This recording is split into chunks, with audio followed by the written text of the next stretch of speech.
आज के इस क्लास में हम लोग अपना शुरुआत करते हैं। शुरुआत में ये है कि सबसे पहले हम लोग देखेंगे कि 12th के अंतर्गत केमिस्ट्री विषय में क्या क्या चैप्टर है जो हमें पढ़ना है। जैसे चैप्टर टोटल जो हैं वो 10 चैप्टर हैं। पहला चैप्टर है विलयन, सेकंड चैप्टर है विद्युत रसायन, ऐसे ही करके चैप्टर 10वां जो है लास्ट चैप्टर है वो है जैव अणु।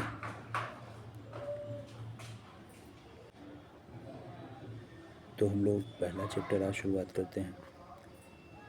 चैप्टर 1 विलयन। उससे पहले आपको ये समझना होगा, शुरुआत में हम लोग देखते हैं कि रसायन विज्ञान है क्या, मतलब केमिस्ट्री विषय जो आप लोग पढ़ रहे हैं वो क्या है।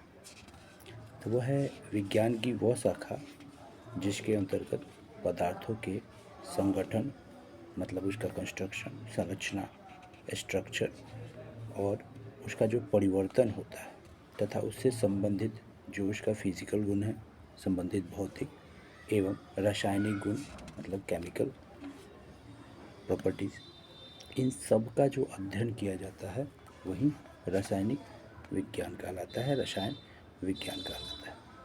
ओवरऑल अगर आप ये समझें तो रसायन विज्ञान की वो शाखा है जिसके अंतर्गत पदार्थों के संगठन, संरचना, परिवर्तन तथा उससे संबंधित भौतिक एवं रासायनिक गुणों का अध्ययन किया जाता है। ये हो गए रसायन विज्ञान किसे कहते हैं। पहला जो टॉपिक है वो है विलयन। तो विलयन क्या है? बहुत छोटे छोटे चीज़ हैं जिसको आपको गौर करना होगा। पहले डिफिनीशन देख लेते हैं। विलयन दो या दो से अधिक पदार्थों के समांगी मिश्रण को विलयन कहते हैं। जैसे इसको समझने के लिए सबसे आसान चीज़ है, हम कोई भी कांच का गिलास लेते हैं, उसमें हम उसको आधा पानी से भर देते हैं, जल से भर देते हैं और उसमें 2 चम्मच चीनी मिलाते हैं और उसको चम्मच की सहायता से उसको मिलाते हैं।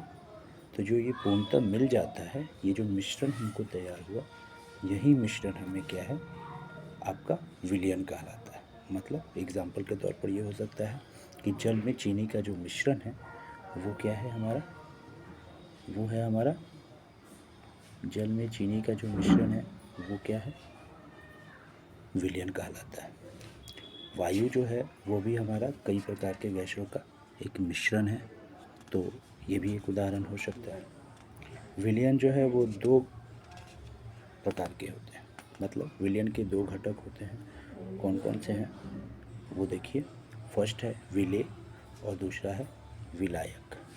विलेय और विलायक कौन कौन से हैं, कैसे हैं, क्या कहलाते हैं, वो हम लोग देखते हैं। तो नोट कीजिए, विलेय लिख के डैश देखिए और लिखिए विलय का डिफिनीशन। तो विलयन का वह घटक जो विलीन होता है, अर्थात जो घुलता है, उसे विलय कहते हैं। जैसे जल में जब चीनी को डाला जाता है और जब हम उसे मिला देते हैं अच्छे से, अर्थात चीनी में जो है वो विलय घटक है। मतलब जल में जो पूर्ण रूप से घुल जाता है वो क्या कहलाता है, विलय कहलाता है। ठीक है, तो यहाँ पर क्या हुआ, चीनी जो हुआ वो विलय हुआ, चीनी और पानी के मिश्रण में। दूसरा है विलायक। विलायक को देखिए, विलायक वह घटक है जिसमें विलय घुलते हैं, अर्थात वह घटक जो अधिक मात्रा में होता है, उसे विलायक कहते हैं। जैसे जल में नमक घोलने पर नमक जल में विलीन हो जाता है, अर्थात जल क्या है, वो विलायक है। सिंपल सी बात है, मैंने बताया कि विलायक जिसकी मात्रा अधिक हो, यानी जिसकी मात्रा क्या हो, सबसे ज़्यादा हो। तो चीनी और पानी में क्या है, सबसे ज़्यादा मात्रा किसकी है, चीनी की है या पानी की, पानी की है ऑफकोर्स। तो पानी की मात्रा ज़्यादा है तो ये विलायक हो गया, और चीनी की मात्रा क्या है, कम है, तो जो घुल जाता है, तो जो घुल जाता है वो क्या हुआ, वो हो गया आपका विलेय हो गया, ठीक है। और दूसरा क्या हो गया, दूसरा हो गया आपका जो जिसकी मात्रा अधिक हो, मतलब वह घटक जिसमें विलेय घुलते हैं। तो किस में घुल रहा है, चीनी किस में घुल रहा है, चीनी जब भी घुलेगा वो किस में घुलेगा, वो घुलेगा आपका पानी में घुल रहा है। तो पानी यहाँ पर क्या हो गया, आपका विलायक हो गया। तो जल में नमक घोलने पर नमक जल में विलीन हो जाता है, अर्थात जल क्या है, विलायक, ठीक है। नेक्स्ट टॉपिक है संतृप्त विलयन। एक और प्रकार का आपका विलयन है, वो है संतृप्त विलयन, दूसरा है असंतृप्त विलयन। सिंपल सी बात है, समझिएगा इसको। संतृप्त विलयन क्या है, वह अवस्था जिसमें निश्चित मात्रा के विलायक में और अधिक विलेय पदार्थ घोले जा सकें, तो वह अवस्था, उस अवस्था में बने विलयन को संतृप्त विलयन कहते हैं।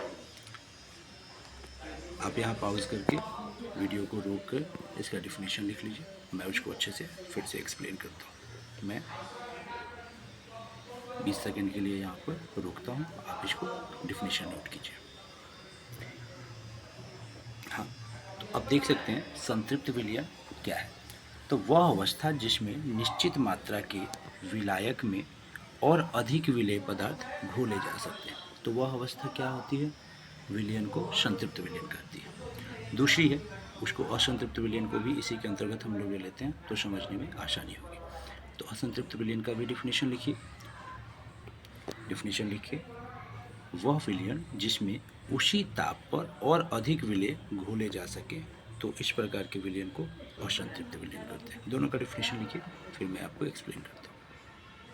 तो देखेंगे इसको हम लोग एक छोटे से एग्जाम्पल के थ्रू समझते हैं, तो आपको समझ में आ जाएगा। चीनी पानी का विलयन है, जिसमें एक निश्चित समय पर क्या होगा, आपका चीनी विलयन के पात्र के नीचे बैठ जाएगा। जैसे एग्जाम्पल समझिएगा, एक हम लोग कांच का ग्लास लेते हैं, उसमें आधा पानी से, जल से उसको भर देते हैं और उसमें 2 चम्मच चीनी डालते हैं। उसके बाद उसको अच्छे से मिक्स करते हैं। एक समय आएगा 2 मिनट के बाद क्या होगा, वो चीनी पूर्णतः मिल जाएगी, उसमें जल में क्या होगा, पूर्णतः मिल जाएगी। फिर से 2 चम्मच हम लोग और डालते हैं, फिर से उसको अच्छे से मिलाते हैं, वह चीनी फिर से जल में मिल जाएगी। ऐसे करके हम एक निश्चित समय पर जब हम लास्ट टाइम उसमें फिर से 2 चम्मच 1 चम्मच चीनी डालेंगे, तो वो मिलना या घुलना क्या होगी, जल में बंद कर देगी। तो वह जो अवस्था है जब चीनी का जल में घुलना रुक जाता है, वह अवस्था ही संतृप्त विलयन कहलाती है। और जब तक वो घुलती रही तब तक उसको क्या कहेंगे, असंतृप्त विलयन कहेंगे। समझ में आ गया। उदाहरण से एग्जाम्पल जो मैंने अभी आपको दिया, इससे आपको पूर्ण रूप से समझ में आ गया होगा।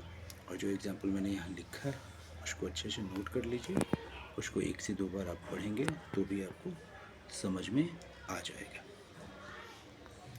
तो आज का जो चैप्टर है उसमें मेनली यही था, बहुत ही छोटा चैप्टर था, फर्स्ट पॉइंट था आप कह सकते हैं इस चैप्टर के अंतर्गत, विलयन के अंतर्गत मैंने आपको इसमें बताया। विलयन के अंतर्गत हम लोग आज देखे हैं कि विलयन किसे कहते हैं, विलयन के जो 2 घटक हैं, विलेय और विलायक, उसको देखे हैं। दूसरा पॉइंट था संतृप्त विलयन देखे हैं और असंतृप्त विलयन देखे हैं। ये पहला चैप्टर का कुछ पॉइंट थे। इसी चैप्टर के अंतर्गत दूसरा जो हमारा टॉपिक होगा उसको हम लोग नेक्स्ट वीडियो में देखेंगे, नेक्स्ट चैप्टर में देखेंगे, नेक्स्ट वीडियो में देखेंगे, कंटिन्यू करेंगे। इसमें कुल मिलाकर 6 या 7 टॉपिक्स हैं जिसको हमको अच्छे से पढ़ना है और हम लोग उसको पढ़ेंगे। आप इसको अच्छे से देखिए, रिवीजन कीजिए और जो कुछ ना समझ में आए उसको पूछिए कमेंट में, हम इसको निश्चित बताएंगे, कोशिश करेंगे। धन्यवाद।